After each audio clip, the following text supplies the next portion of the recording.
Big boss Malayalam season 6 ഇപ്പോഴിതാ ആവേശകരമായി മുന്നോട്ട് പോകുമ്പോൾ ബിഗ് ബോസിൽ വളരെയധികം നെഗറ്റീവുകളും അതുപോലെ തന്നെ കളിയാക്കലും കുറ്റപ്പെടുത്തലും എല്ലാം സഹിച്ചിട്ടുള്ള ഒരു വ്യക്തിയാണ് ജാസ്മിൻ ജാഫർ എന്ന് വേണമെങ്കിൽ പറയാം. ഈ ബിഗ് ബോസിൽ നിന്ന് ഏറ്റവും കൂടുതൽ നെഗറ്റീവ് ഉണ്ടായിട്ടുള്ളതും ജാസ്മിന് തന്നെയായിരിക്കും.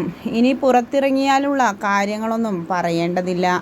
അത്രയും സൈബർ അറ്റാക്കും സൈബർ ബുള്ളിയിങ്ങുമായും ജാസ്മിൻ നേരിടുക എന്ന കാര്യത്തിൽ സംശയമൊന്നുമില്ല. സായി വൈൽഡ് കാർഡായി കയറിയ ഉടൻ തന്നെ ജാസ്മിനോട് പുറത്തെ എല്ലാ കാര്യങ്ങളും വിശദമായി പറഞ്ഞു കൊടുത്തിട്ടുണ്ടായിരുന്നു.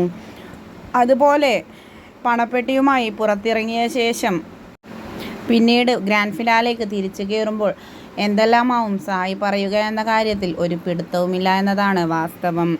എന്തു തന്നെയായാലും ജാസ്മിൻ്റെ ഉമ്മയും ഉപ്പയും വന്നതിന് ശേഷമുണ്ടായ പുകിലുകളെല്ലാം തന്നെ പറയുമെന്ന കാര്യത്തിൽ സംശയമൊന്നുമില്ല. എന്തു തന്നെയായാലും അതെല്ലാം സായി പറയുക തന്നെ ചെയ്യും.